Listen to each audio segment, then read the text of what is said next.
آج خوش قسمتی ہماری یہ ہے کہ ایک بہت ہی خاص مہمان ہمارے ساتھ موجود ہیں. ویسے تو یہ کراچی میں ہوتے ہیں, سندھ میں ہوتے ہیں, لیکن آئے ہوئے تھے اسلام آباد, تو انہوں نے ہمیں وقت دیا, اپنے قیمتی وقت میں سے کچھ, اور ان سے ہم ذرا کچھ ان کی پرسنل لائف بھی ڈسکس کریں گے اور کچھ جو کراچی کے معاملات ہیں وہ بھی ڈسکس کریں گے. ہمارے ساتھ موجود ہیں جناب گورنر سندھ کامران ٹسوری صاحب. السلام علیکم سر. جی وعلیکم السلام. بہت شکریہ سر, آپ نے وقت نکالا. سب سے پہلے تو یہ بتائیں, ہم ناظرین کو بھی بتانا چاہ رہے ہیں کہ آپ کا اصلی نام تو یہ نہیں ہے جو ابھی ہے, تو آپ کا اصلی نام کیا ہے؟ دیکھیں, بعض نام ایسے ہوتے ہیں جو فیملی اور بزنس نیم مل کر بن جاتے ہیں, تو اب تو کئی سالوں ہو گئے, تو اب کامران ٹسوری کے ہی نام سے جانے اور پہچانے جاتے ہیں. اچھا, لیکن پہلے ٹسوری نہیں تھا, کامران ٹسوری نہیں تھا, وہ کیا تھا؟ یہ ہمارا بزنس نیم ہے, اور میرا ویسے نام محمد کامران خان, اور کیونکہ 20 سال ہو گئے, 25 سال, تو لوگوں نے اب ظاہر ہے جو جس نام سے خاص طور پہ کراچی میں جو لوگ رہتے ہیں تو وہ بزنس ناموں سے ہی پہچانے جاتے ہیں.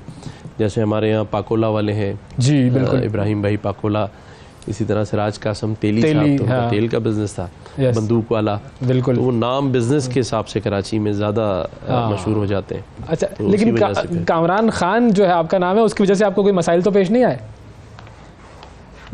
پہلے ہوتے تھے بہت, اور مجھے اچھی طرح یاد ہے کہ ہمارے جو کامران بھائی ہیں دنیا نیوز پہ اب ہیں, پہلے جیو پہ تھے, تو کئی دفعہ ان کی کالز میرے پاس اور میری ان کے پاس چلی جایا کرتی تھی. بلکہ ایک اور چیز بھی, کیونکہ آپ کا ذکر ہوا, آپ کے صاحبزادوں کا بھی میں ذکر ضرور کرنا چاہوں گا. ایک تو وہ چھوٹے صاحبزادے آپ کے جو جن کی ویڈیو بڑی مشہور ہوئی تھی, نئے والے جو ہیں, وہ کیا عمر ہو گئی ہے اب؟ 4 مہینے کے ہیں. اچھا, اوکے, ان کی ذوالقرنین, بالکل بالکل. دوسرے جو ہیں زید, وہ تو اب یوٹیوبر بن گئے. اچھا, زید تو یوٹیوبر ہیں, ان کی تو بڑی یوٹیوب پہ ویڈیوز وغیرہ چل رہے ہیں, ویوز آتے ہیں ان کے. جی الحمدللہ, یہ ابھی مجھے وہ دکھاتے رہتے ہیں, بابا دیکھیں اس پہ میرے 4.5 لاکھ ویوز ہیں, اس پہ 6 لاکھ ہیں. واہ. اور اب تو اسپانسر بھی مل رہے ہیں. او واہ. تو کافی خوش بھی ہیں کہ چلیں ان کی انکم بھی شروع ہو گئی ہے. 12 سال کی ایج میں آپ کو کماؤ پوت جو کہتے ہیں نا, کماؤ بیٹا مل گیا ہے. تو چل رہا ہے سلسلہ. تو آپ بھی جب چھوٹے تھے اتنی ایج میں, تو آپ بھی بزنس مائنڈڈ تھے, منی میٹرز آپ سمجھتے تھے؟ میں نے 14 سال کی ایج میں جو ہے بزنس شروع کیا تھا. اچھا. اور اسٹاک ایکسچینج میں میں نے پہلے اس زمانے میں فارم بھرتے تھے تو وہ اسٹاک ایکسچینج میں اکاؤنٹ کھل جاتا تھا. بالکل. تو ابھی میں اس کو بتا رہا تھا بلکہ پچھلے ویک کہ میں نے 14 سال کی عمر میں بزنس شروع کیا تھا. تو اس نے کہا بابا دیکھیں میں نے 2 سال پہلے آپ سے شروع کر دیا. تو مقابلہ ہے, اب دیکھتے ہیں کہ کیا. مقابلے میں تو مجھے پوری امید ہے کہ وہ جو سپوت ہے آپ کا وہ آگے نکل جائے گا آپ سے. اچھا, آپ کا ایک جو خاص کوالٹی جو میں نے محسوس کی وہ یہ کہ آپ میڈیا میں رہنے کا فن جانتے ہیں, کوئی نہ کوئی ایسی چیز آپ کرتے رہتے ہیں جس سے آپ میڈیا میں رہتے ہیں. یہ کیا سلسلہ, یہ فن آپ نے کیسے سیکھ لی؟ میڈیا میں رہنے کا نہیں, میں لوگوں کے کام کرنے کا فن جو ہے نا وہ چاہتا ہوں کہ سبھی حاصل کریں. اور میں یہ کہتا رہا ہوں, اور آج بھی آپ کے چینل کی توسط سے کہوں گا کہ اگر گورنر ہاؤس کے دروازے عام عوام کے لیے کھل سکتے ہیں تو جو صاحب حیثیت, صاحب ثروت لوگ ہیں اور صاحب اختیار ہیں, وہ اپنے دلوں اور اپنے ایوانوں کے دروازے کھولیں لوگوں کے لیے. جب آپ اچھا کام کریں گے تو میں سمجھتا ہوں پاکستان میں وہ میڈیا ہے جو اچھی چیز ضرور دکھاتا ہے. ہم ہمیشہ میڈیا پہ تنقید کرتے ہیں, لیکن آپ دیکھیں ہمارے پاس نہ ہماری پارٹی کے پاس کوئی بجٹ تھا, نہ مارکیٹنگ کا کوئی بجٹ ہے, اور جو کتنا بھی میڈیا پر میں آیا ہوں وہ میڈیا نے جو فیکٹس تھے وہی دکھائے. اور میں سمجھتا ہوں جو بھی شخص اچھا کام کرے گا میڈیا اس کو دکھاتا ہے. تو کوشش کریں سارے لوگ اس فن کو اپنائیں اور کاموں کی ریس میں آگے نکلیں, تو نظر آتے رہیں گے میڈیا پہ. اچھا, میڈیا اس لیے بھی دکھاتا ہے کہ آپ کے اعلانات بڑے متفرد ہوتے ہیں. آج کل ایک تازہ اعلان ہوا ہے, گھنٹی کا اعلان, یہ کیا ہے؟ دیکھیں, گھنٹی ہم نے لگائی, اور یہ علامتی گھنٹی کا تصور تھا ذہن میں کہ ایک تو گورنر ہاؤس کے دروازے پر جب یہ گھنٹی لگی ہے تو گورنر ہاؤس کے اندر کے جو مکین ہیں جس کو ہم سیکیورٹی ادارے کہتے ہیں, کیونکہ ان کی ڈیوٹیز چینج ہوتی ہیں, تو ان کو بھی اب پتہ ہے کہ باہر دروازے پہ کوئی آ کے کھڑا ہوگا تو بیل بجانے آئے, تو اس کو منع نہیں کریں گے. دوسرا, اب آہستہ آہستہ یہ لوگوں کو جب ساری چیزوں کا علم ہوگا تو اس کو آپ ایسے تصور کریں کہ ایک شخص جاتا ہے اپنی FIR کٹوانے, FIR نہیں کٹتی, وہ کیا کہے گا, اگر نہیں کاٹو گے تو میں گھنٹی بجانے جا رہا ہوں. صحیح. اور ابھی تک جو ہم نے 4-5 دن سے یہ میں خود اس کو مانیٹر کر رہا ہوں, رات کو 12 سے لے کے صبح 8 تک کبھی 25 لوگ 16 لوگ 18 لوگ اور 40 لوگ آتے ہیں. اچھا. اور وہ کام لے کر آتے ہیں. جیسے ابھی ایک واقعہ ایسا ہوا کہ ایک مالک مکان نے جو گھر میں کرایہ دار تھا وہ کوئٹہ میں نوکری کرتا ہے. صحیح. اور وہ جب واپس آیا ہے رات کو بھاگ کے وہاں سے, کیونکہ اس کی بیوی نے یہ کہا کہ 3 بچیاں اس کی چھوٹی, اور اس کی بیوی کو اس نے گھر سے نکال کے ادھر لاک کر دیا. اب آپ بچائیں رات کے 2 بجے اس کی بیوی اور بچے روڈ پہ کھڑے ہیں. تو وہ پھر وہاں سے تھانے گیا, تھانے والوں نے FIR نہیں کاٹی.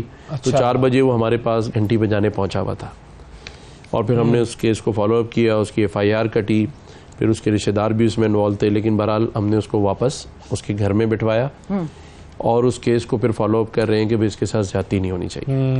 تو یہ 12 سے 8 کا جو کانسیپٹ تھا وہ تھا ہی یہ کہ اس وقت وکیل نہیں ملتے آپ کو, اس وقت کوئی اپروچ نہیں ہوتی, لوگ سو رہے ہوتے ہیں, فون بند ہوتا ہے. تو ایک امید کی کرن ہے لوگوں کے لیے, اور خطرے کی گھنٹی ہے ان لوگوں کے لیے جو زیادتی کر رہے ہیں. صحیح ہے. لیکن یہ گھنٹی بڑی افیکٹو ہے. میں بھی آ کے کراچی کے آپ کے گھر کے باہر یہ گھنٹی بجاؤں گی. میرا بھی یہ کام کراچی میں اٹکا ہوا ہے. اچھا رہنی ضرور آئیے, جو بھی گھنٹی بجاتا ہے اس کو ہم ریلیف ضرور دلواتے ہیں. اچھا, آپ نے جو وقت رکھا ہے گھنٹی بجانے کا وہ رکھا ہے رات کا وقت, تو یہ رات کے وقت کو سلیکٹ کرنے کی کیا وجہ تھی؟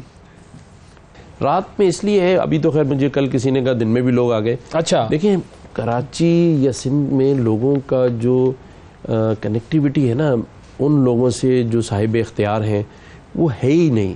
آپ دیکھیں کوئی بھی بندہ جس پوزیشن پہ ہے وہ ان نون نمبر نہیں اٹھاتا, کیونکہ جس کا نمبر سیو ہے بس وہ اٹھائے گا.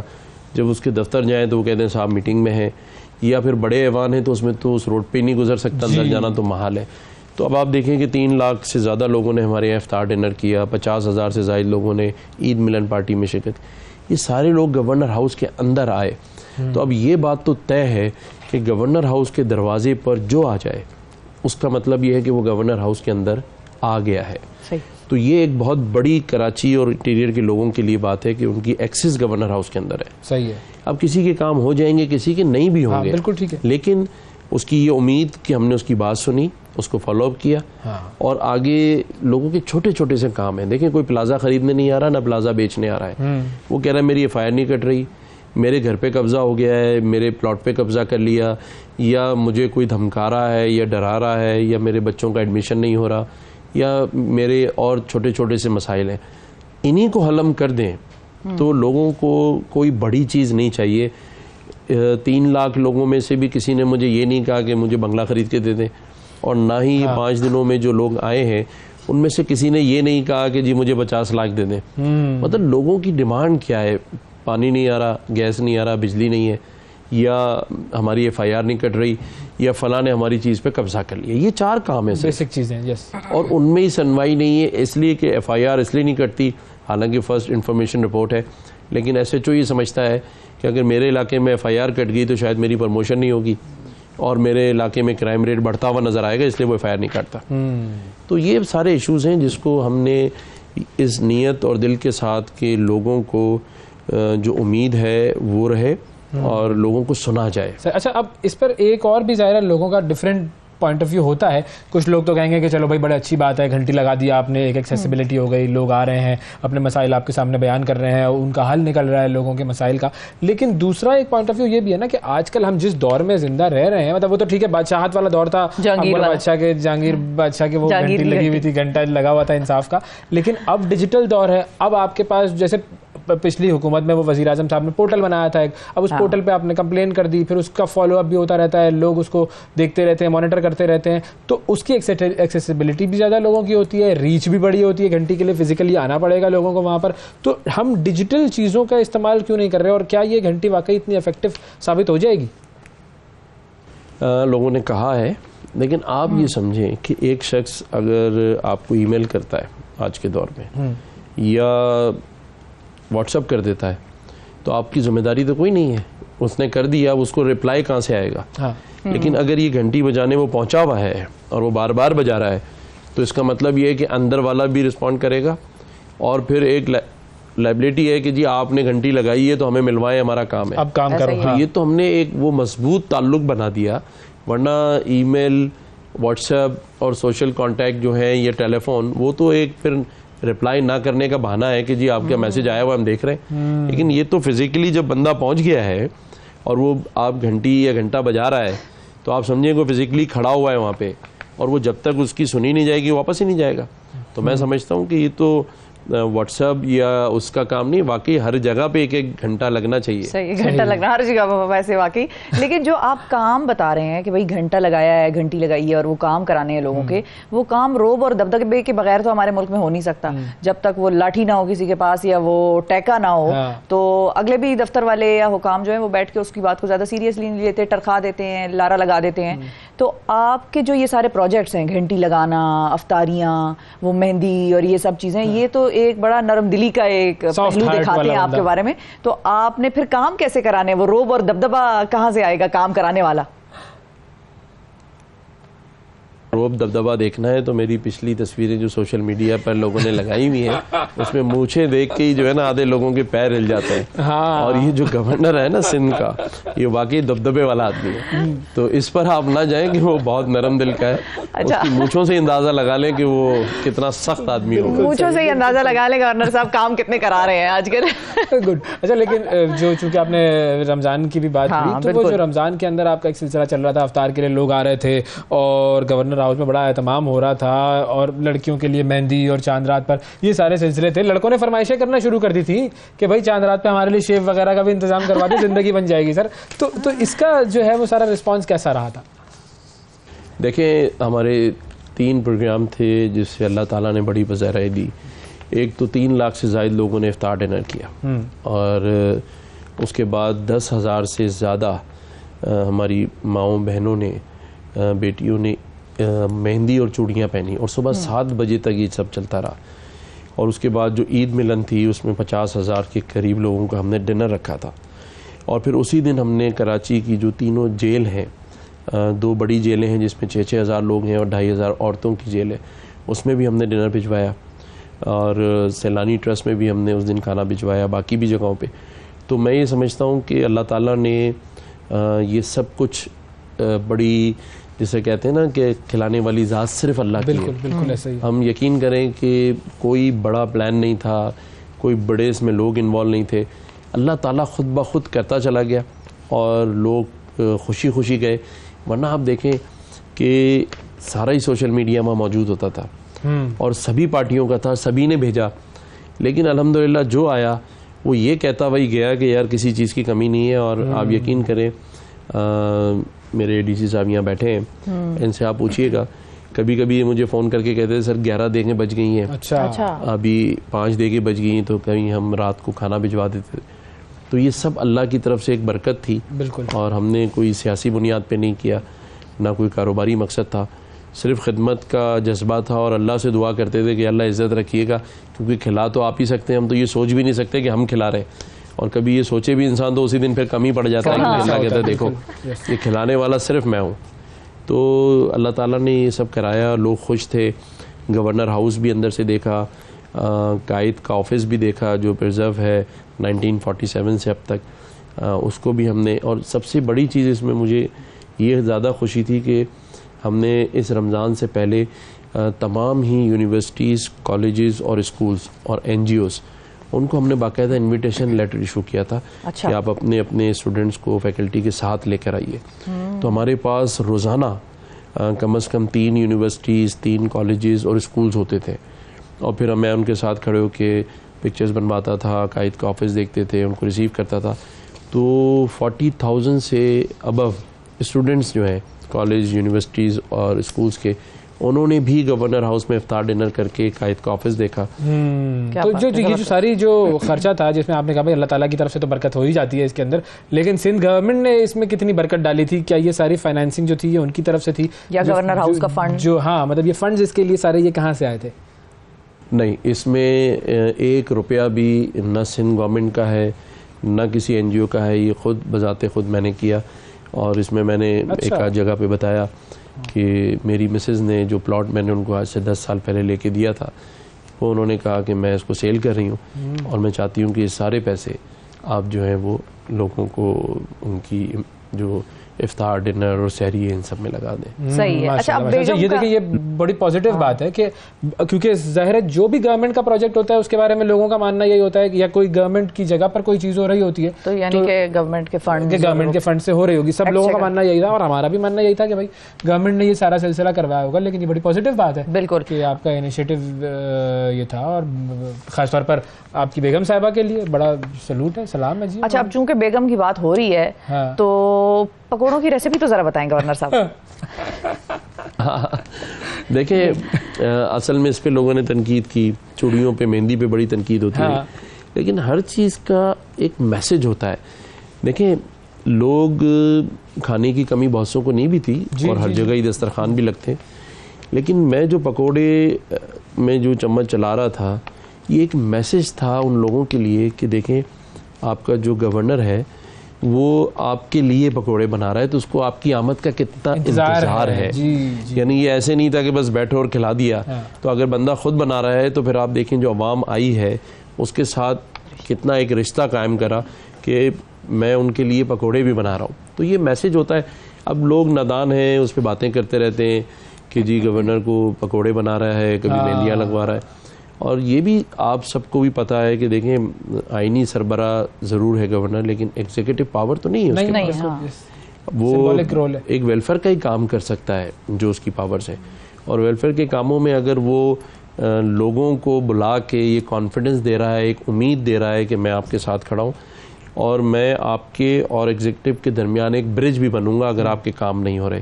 کراچی میں پانی نہیں آ رہا, گیس نہیں ہے, اسٹریٹ کرائم ہے, تو اگر اس میں گورنر برج بن سکتا ہے سندھ گورنمنٹ کے ساتھ, عوام کو ریلیف دلانے کے لیے کھڑا ہوتا ہے ان عوام کے درمیان, تو میں سمجھتا ہوں اس سے اچھا اور کیا کام ہے کہ آپ جا کے بنسبت اس کے کہ گولف کھیلیں اور رات کو نیشنل ڈیز میں جائیں اور ایلیٹ کلاس کے اندر گورنر جاتا رہے, جو پہلے ہوتا رہا ہے. لیکن اگر اس سے ہٹ کے میں عوام میں گیا, مچھر کالونی گیا, لیاری گیا اور لیاقت آباد گیا, اورنگی کورنگی, کوئی جگہ ہم نے سحری میں نہیں چھوڑی.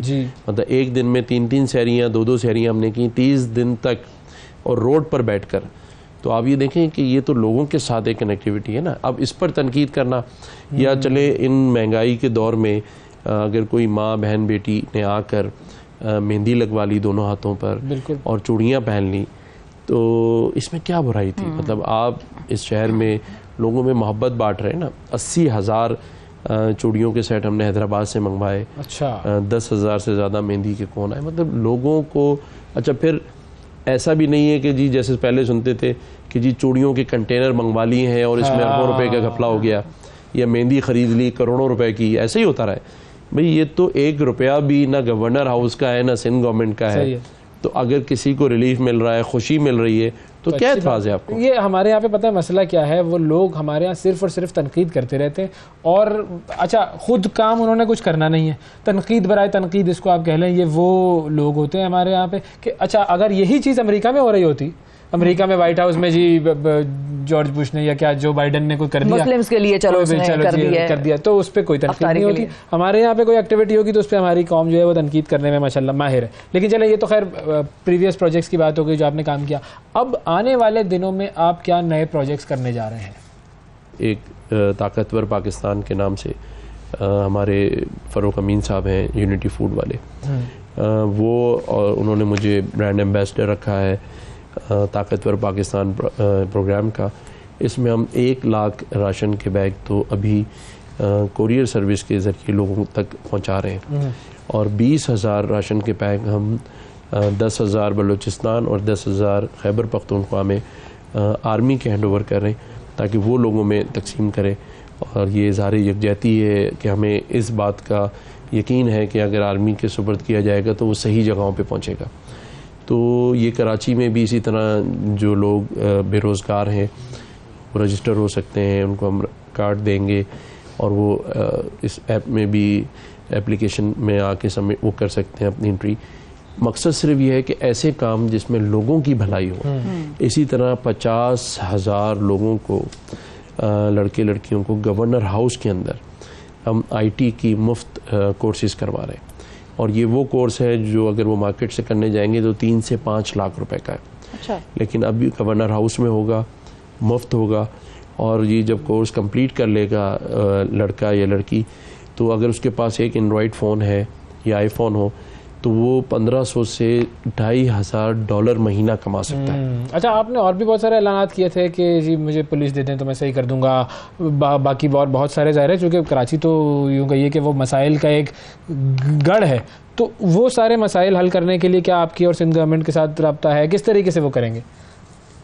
دیکھیں کرنا تو پڑے گا، کیونکہ ابھی تک تو صرف آفرز کی جا رہی ہیں، اور پھر ایک ٹائم آئے گا کہ عوام ہی سوال اٹھائیں گے کہ جب صوبے کا گورنر یہ کہہ رہا ہے کہ میں ٹھیک کر سکتا ہوں تو پھر کیوں نہیں آپ ان کے حوالے کر دیتے. نہیں، لیکن وہ کیا آپ نے اسٹڈی کیا ہوا ہے کیسے آپ جیسے پولیس کے معاملات، پانی کے معاملات کیسے صحیح کروائیں گے؟ اس کا کوئی روڈ میپ ہے؟ دیکھیں میں نے جب پولیس کی بات کی تھی نا تو میں اس بات کو بلیو بھی کرتا ہوں اور یہ آزمائی ہوئی بھی باتیں ہیں کہ جو کراچی کے تھانے ہیں نا، وہ میں کسی پہ الزام نہیں لگا رہا، لیکن جب تھانے بکتے ہیں کسی بھی ملک کے اندر، کسی بھی صوبے میں یا کسی بھی شہر میں، تو وہاں اسٹریٹ کرائم تو ہوگا. اچھے لوگوں کو سلیکٹ کر کے ایس ایچ اوز لگائیں اور ان سے پرفارمنس لیں، ان سے پیسے نہ مانگیں، تو کیسے ہو سکتا ہے کہ وہ علاقے میں اسٹریٹ کرائم ہونے دیں؟ آزما کے دیکھ لیں. اسی طرح میں نے واٹر بورڈ کی بات کی، پانی بکتا ہے اور کروڑوں روپے کا بکتا ہے، ہائیڈرنٹ لگے ہیں، انلیگل ہائیڈرنٹس بھی ہیں. پانی اگر پورا نہ ہو تو پھر پیاس سے لوگ روڈوں پہ نکل آئے نا. اس کا مطلب پانی پورا ہوتا ہے تو ہی لوگ آرام سے ہیں. ابھی تو پانی واحد چیز ہے جو نہ ہو تو پورا شہر کھڑا ہو جائے، لیکن وہ سب پانی لوگ خرید رہے ہیں، وہ خریدا ہوا پانی استعمال کر رہے ہیں. اگر ان لائن مینوں کو جو ان ایریاز میں ہیں ان کو بھی پابند کیا جائے اور ہائیڈرنٹس بند کر دیے جائیں اور انلیگل کنیکشنز بند کر دیے جائیں جہاں سے پانی بکتا ہے، میں کہتا ہوں ہر گھر کی پانی کی ٹنکی جو ہے فل ہوگی. کامران صاحب، اب پیپلز پارٹی نے اعلان کر دیا ہے کہ مرتضیٰ وہاب کا نام جو ہے وہ کراچی کے گورنر کے طور پر انہوں نے فائنل کر دیا ہے، لیکن کیا کراچی کے جو میئر ہیں اس کے طور پر فائنل کر دیا ہے انہوں نے، لیکن کیا آپ کو لگتا ہے کہ پیپلز پارٹی کا ہی میئر کراچی میں آئے گا یا کچھ اور ہو سکتا ہے؟ دیکھیں ابھی تو پیپلز پارٹی کے نمبر زیادہ ہیں اور میں سمجھتا ہوں اگر وہ مرتضیٰ وہاب کو بنائیں تو اچھی بات ہوگی، کیونکہ مرتضیٰ وہاب نے اچھا کام کیا ہے اور کراچی کا بیٹا ہے، اچھے کام کرے گا تو لوگ اور بھی خوش ہوں گے. صحیح، بالکل صحیح. اور اب ذرا کراچی سے ہم وفاق میں آتے ہیں. آپ بھی وفاق میں آئے ہوئے ہیں، آپ کو گرمائش جس کو کہتے ہیں نا، حدت محسوس ہو رہی ہوگی یہاں پہ جو بھی اس وقت ماحول چل رہا ہے. ایک طرف عدالتیں ہیں، کیسز ہیں، ادارے آپس میں ایک طرح سے گتھم گتھا ہیں، پارٹیز آپس میں ٹرسٹ ڈیفیسٹ ہے، کوئی کسی کے ساتھ بیٹھنے کو تیار نہیں ہے، کوئی کسی پہ اعتبار نہیں کر رہا، سب کو دوسرے پہ شک ہو رہا ہے. آپ کو کیا لگتا ہے ایسی سچویشن میں یہ ملک کس طرف جا رہا ہے؟ اور عمران خان صاحب کا فیوچر آپ بیسیکلی کیا دیکھ رہے ہیں؟ کیونکہ جو سارا معاملہ ہے اس وقت وہ مین یوں کہہ لیجئے کہ اس وقت مرکز نگاہیں ہر ایک کی. دیکھیں جس حد تک عمران خان صاحب آگے چلے گئے ہیں تو میرا مشورہ ہے کہ انہیں کچھ دن اب آرام کرنا چاہیے، اس سے پہلے کہ کوئی اور ان کو آرام کرنے کے لیے مشورہ دے یا آرام کے لیے بھیج دے. وہ خود ہی ایک قدم آگے بڑھیں. شاہ محمود قریشی ایک اچھا نام ہے، ان کو پارٹی ان کے ہینڈ اوور کریں، اور اس سے پہلے کہ پارٹی ٹوٹ کے مختلف لوگوں کے درمیان بٹے تو وہ سب پی ٹی آئی میں ہی رہیں اور شاہ محمود قریشی کی سربراہی میں پی ٹی آئی چلے. کیونکہ جو عمران خان صاحب کر چکے ہیں اور جس حد تک کر چکے ہیں اب ان کے لیے بھی پیچھے آنا مشکل ہے، اور اس ملک کا اب ان کو برداشت کرنا بھی بہت مشکل ہے، کیونکہ جو کچھ پچھلے ہفتے ہوا ہے اس کی نوید پورے پاکستان کی ہسٹری میں نہیں ملتی، اور جتنے قدم وہ آگے چلے گئے ہیں وہاں سے ان کی واپسی بھی نہیں ہو سکتی. تو ان کو چاہیے جہاں تک وہ پہنچ گئے بس وہیں تک خدا حافظ کہیں اور پارٹی اپنے ان سینئر لوگوں کے حوالے کریں تاکہ وہ پارٹی کو چلا سکیں. کیونکہ ایک سیاسی پارٹی ہے، اس میں سبھی کے 23 سال لگے ہوئے ہیں، جو ان کے لوگوں کے انٹرویوز ہیں. میں سمجھتا ہوں کہ کسی بھی پارٹی کے کارکنان اگر پریشان ہوں، جیلوں میں ہوں اور ان کے ہاتھ سے ایسا کام ہو گیا ہے جہاں ان کی بھی واپسی ممکن نہیں ہے. کیونکہ دیکھیں جب پاکستان کا نقصان ہو، اس کی املاک یا ریاست کا نقصان ہو تو اس کا میسج دنیا میں غلط جاتا ہے. اور سب سے بڑی بات جو میں سمجھتا ہوں، اگر آپ بھی اس بات سے اتفاق کریں گے جی، کہ عمران خان صاحب، جیسے آپ نے کہا کہ یہاں اسلام آباد میں کیا چیز محسوس کی، دیکھیں عمران خان صاحب خود ہی آرمی کو، اسٹیبلشمنٹ کو، افواج کو سیاست میں گھسیٹ رہے ہیں. جب وہ کہتے ہیں کہ صرف ون مین اور آرمی چیف کا نام لیتے ہیں تو اس کا مطلب سیاستدانوں سے بات نہیں کرنا چاہتے. اگر عمران خان صاحب چاہتے ہیں کہ فوج کو سیاست سے دور رکھا جائے تو پھر وہ سیاستدانوں سے بات کریں. آپ دیکھیں ان کے ہر بیان میں یہ ہوتا ہے کہ یہ سب چور ہے, میں ان سے بات نہیں کروں گا. تو پھر وہ کس سے بات کر رہے ہیں؟ اس کا مطلب وہ خود چاہتے ہیں کہ وہ آرمی سے بات کریں, آرمی کو انوالو کریں. آرمی نہیں چاہتی سیاست میں آنا. عمران خان بار بار ان کو کھینچ رہے ہیں سیاست میں. عمران خان پولیٹیکل پارٹی سے اور ان کے لوگوں سے بات نہیں کرنا چاہتے.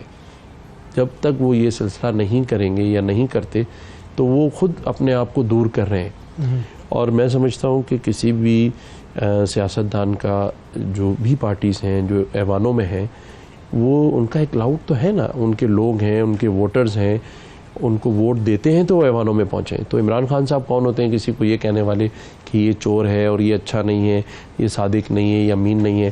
تو یہ سیاست نہیں ہے بلکہ وہ ریاست پر قبضہ کرنا چاہتے ہیں, جو کہ میں نہیں سمجھتا کہ پاکستان یا پاکستان میں رہنے والے لوگ اس کو اس چیز کی اجازت دیں گے. کامران ڈسوری صاحب بہت شکریہ سر, وقت نکالا آپ نے ہمارے پروگرام کے لیے. Thank you.